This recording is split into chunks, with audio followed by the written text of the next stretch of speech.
I don't have anything fancy for this introduction. All I'll say is that this story does hold a special place in my heart because not only was this one of the first creepypastas I ever found, one of the first, it's also the first video of mine that went over 10 minutes, and to me, that's pretty long. And I felt the story could have been done a lot better many years back. And now, I finally have a chance to redo it, and this time to do it right. So with that being said, here's my new and improved version of In the Bayou. Enjoy.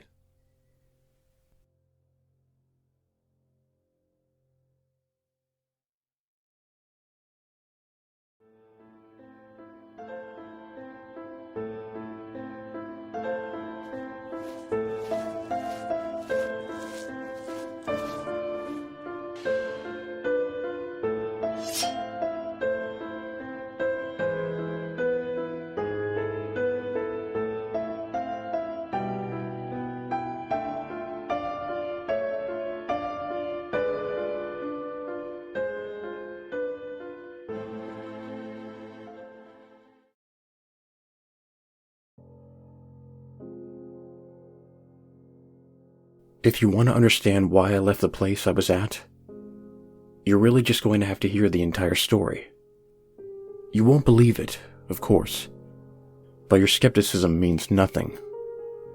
Because what I saw that night on the bayou has been with me ever since. In my mind, in my thoughts, and sometimes even in my dreams. It exists as a disturbing memory that I cannot shake away, that will never go away, just as long as I live.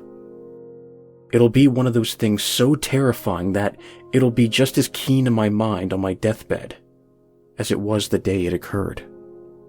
But whether or not you believe me, I'll tell it to you anyway, if not only to serve as a warning, a plea for caution. If you ever find yourself near the swamps, late at night. At the time, I was working at a shitty little fast food place. The only thing worse than working at a shitty fast food place is working at a shitty fast food place on the night shift, by yourself, without a vehicle. Especially when you just so happen to live in the heart of rural Louisiana. Such was my case some years ago, the night this event happened to me. During this time, I lived quite a few miles away from the restaurant I worked at, and due to my lack of a vehicle or any access to a public bus system, I was dependent on others for my transportation to and from work. One night, after a busy evening of serving customers, I closed the store and locked up the restaurant. When I phoned for my ride, nobody answered. Now, I'm not here to throw a pity party, but I can't help but to express anger at the fact that the person who drove me to and from work was my roommate, who had a car, but no fucking job. And I was basically the only person in our house who paid the rent at this time. And this loser had the carelessness to fall asleep, leaving me with no fucking option but to walk. Again. This was not the first time that this happened. The first time, it took me an hour and a half to get home, walking briskly. And to those of you who have never been to the rural regions of Louisiana, you have no clue. Here, we have what is called a bayou. It's basically swamp. Thick, murky, moist, frog-laden, mosquito-swarming, gator-infested, crappy-smelling swamp. With thick, tall grass, cattails, cypress trees, and heaves of pond scum. And I just so happen to live on the bayou, all the way down a long dirt road with hardly any streetlights and thick swamps on both sides of the road. There are no side roads, and the houses down this street are separated, sometimes by more than a quarter mile. It's not merely spooky walking down this road at night. It's fucking terrifying. You hear sounds, both real and imagined, coming from the bayou. Chirping, croaking, howling, grunting animals. The rustling of leaves and branches in the canopy of the cypress trees. And the splashing water from underneath them. That's the worst. You can hear the sound of something lurking nearby abruptly dunk underwater. It can be a turtle, a snake, or an alligator. You never know. You just keep walking, with your teeth and hands clenched tight, hoping nothing crawls through the tall grass next to you and onto the road. Or, even worse than the subtle dunking sounds, the sudden splashes that happen when you're walking and scare a toad or a frog and it jumps into the water. The sound makes you almost shit yourself as you begin a running spree that lasts for about 3 seconds before you realize what it was. And then you're left with your heart pounding so hard that the sound of your blood gushing in your temples scares you just as much. These are the type of things that happen when you're in the bayou. This is what I had to look forward to that night, as my asshole roommate slept sprawled out on the sofa, with the television set probably tuned into reruns of the Three Stooges and the Marx Brothers. And don't get the impression that I simply called once and gave up. You can trust that his cell had around 7 or so missed calls, 3 very unfriendly voicemails, and several aggressive text messages. I could just imagine his phone laying in another room of the house, softly vibrating in my desperate attempts to reach him as he snored. But eventually I gave up, and having just about no other friends to contact in the area, as a recourse, I stopped at a nearby gas station, grabbed an energy drink, and began my way back home. Now, you must understand, the first 30 or so minutes of my walk isn't that bad. I'm still in the most populated part of town, and there are streetlights, stores, houses, and cars passing by in large numbers. That's important. If there are a lot of cars going by, you feel safer than when there are very few cars going by. Because when there are only 1 or 2 cars that pass you every 3 minutes, that means that there could be a psychopath in one of those cars, and they may have enough time to stop by and murder you without being caught. But if there are a lot of cars around, there may be psychopaths passing by, but they'll most likely not kill you then because there are too many people around to witness the crime. At least, that's my reasoning. I digress. No psychopaths pulled up next to me as I walked about this part of town. Next, there comes a time in my journey where I have to turn down several suburban neighborhoods and walk some streets to get where I'm going. And here's where things get a little less safe, and I have to be a little more cautious.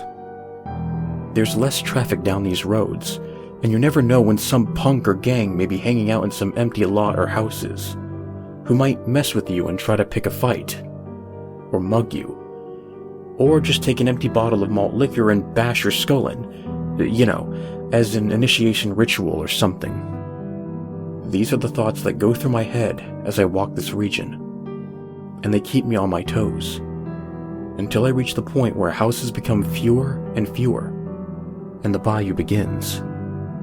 This is where the dirt road leading to my home is, and that's where I found myself, this night, on foot. I look down the narrow road. You can only see so far before it fades into misty darkness. I resented that I would have to spend the next hour walking its distance until I reached home. But anger took hold of fear when I thought about how all of this could have been spared if not for the neglect and carelessness of my roommate. When I got home, I was really going to have it in for him. I truly considered at that time the possibility of physically smacking his damned face. And with this thought in mind, I launched defiantly down the road. And the further I walked, the darker it became, until no light shined but the stars and a sliver of the moon above me. Very soon, the sound of any vehicle was completely non-existent. There was just me, the road, and the bayou, and whatever creatures dwelt there. I heard the crickets chirp and the frogs croak, and the occasional bird coo. To avoid fear, I focused on their chorus and let their sounds preoccupy my mind. I walked watching my shoes press into the sandy dirt as I placed one foot in front of the other. I would count my steps until I reached 100, and then I'd begin again, I tried to lose myself in the repetition. My shoes became damper and damper, and I felt the soles of my feet become moist. I stopped counting to ponder whether I should smack my roommate with a wet sock. But my thought was interrupted when I glanced up for a moment and saw that I was not alone on this road. A sharp panic seized my heart, and I became very nervous. A long distance up ahead of me, I could discern the soft silhouette of a figure. It was so far away that I couldn't tell whether it was moving ahead or in my direction. I froze, and I could feel the blood gushing in my temples. What were the chances of there being some malicious punk wandering the streets at night looking to rob me or pick a fight? This was the reassuring thought I had as I tried to convince myself that I was safe. I tried to keep calm, to not let my nerves get the best of me. I mean, whoever this was probably just as frightened of the prospects of me as I was of them. If they had already detected me, that is. I didn't know what to do. Run? There was only two directions. Continue walking? What were the risks? As I stood there, I saw that the figure was indeed moving in my direction, and its form was becoming more defiant. As I stood there, I saw that the figure was indeed moving in my direction, and its form was becoming more defined. And this was the time that I began to notice how awkwardly it was moving. The figure didn't walk normal. It didn't bob up and down like how a normal person looks as they walk. What was coming towards me, it would seem, from my perspective, moved in short, quick, jerking movements, and I could see from what light was present how its twitchy limbs projected from its torso, and how it was getting closer, and how its head stuck out from a neck that was longer than any human neck should be, and how, at this time, I could now faintly hear the noises that it seemed to make. The sound of suckling, and how it was moving quicker, and how its face lifted, and I could see its eyes glare like glowing yellow beads, and how these wide, beady eyes locked onto mine, staring at me, and how it stopped, and how we were both there, motionless, yards away, looking at each other. And how it then let out the most ungodly, inhuman screech I had ever heard, like a pig being gutted. It squealed violently, and the sound resonated through the bayou, and the chirping and croaking of crickets and frogs stopped.